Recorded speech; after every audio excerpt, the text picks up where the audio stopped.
నాకు ఈ అవకాశం కల్పించినటువంటి తెలుగుదేశం పార్టీ జాతీయ అధ్యక్షులు నారా చంద్రబాబు నాయుడు గారికి, మా భావితరాల నాయకుడు లోకేష్ బాబు గారికి హృదయపూర్వక నమస్కారాలు తెలియజేసుకుంటూ, అలాగే ఈ కందుకూరు నియోజకవర్గంలో ఎప్పుడూ లేని విధంగా భారీ మెజార్టీతో గెలిపించేటువంటి కందుకూరు నియోజకవర్గ ప్రజలందరికీ హృదయపూర్వక నమస్కారాలు తెలియజేసుకుంటూ, ఈరోజు రాష్ట్రంలో మీరందరూ కూడా చూశారు ఫలితాలు. ఏయో సొంత సర్వేలు చేయించుకొని 2-3 కంపెనీలతో రకరకాలుగా ఏ విధంగా ప్రచారాలు చేసుకున్నారో మీరందరూ కూడా చూశారు.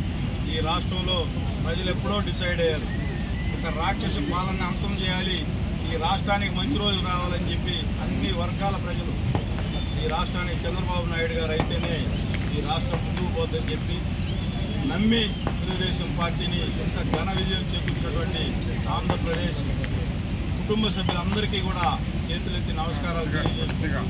ఈ రాష్ట్రంలో ఈ రోజు నుంచే మళ్ళా ఈ రాష్ట్రానికి మంచి రోజులు రాబోతూ ఉన్నాయి. ఈ రాష్ట్ర ప్రజలందరూ కూడా ఏ విధంగా నమ్మకంతో తెలుగుదేశం పార్టీని ఆశీర్వదించారో అదే నమ్మకంతో ఈ రాష్ట్రంలో యువత, బడుగు, బలహీన వర్గాల కోసం తెలుగుదేశం పార్టీ 24 గంటలు కష్టపడి ఏవైతే నమ్మకం పెట్టుకొని ఈ పార్టీ అంతా ఘన విజయం సాధించే విధంగా సహాయ సహకారాలు అందించిన ప్రజానీకానికి రాబోయే రోజుల్లో రాజధాని కానీ, ఈ రాష్ట్రంలో యువతకు ఉపాధి అవకాశాలు కానీ, పారిశ్రామిక రంగంలో కానీ అనేక రకాలుగా ముందుకు తీసుకుని పోతాడని చెప్పి మా నాయకుడి మాటలో మేమందరమే సైనికుల్లా పనిచేసి ఈ రాష్ట్రంలో తెలుగుదేశం పార్టీని తిరుగులేని శక్తిగా, అదేవిధంగా ఏవైతే మనందరం కూడా పవన్ కళ్యాణ్ గారు, జనసేన పార్టీ అధ్యక్షులు పవన్ కళ్యాణ్ గారు కూడా ఈ రాష్ట్రంలో అభివృద్ధి చంద్రబాబు నాయుడు గారితోనే ముందుకు పోతుందని చెప్పి నమ్మి 2 పార్టీల కలయిక ఈరోజు చూశారు.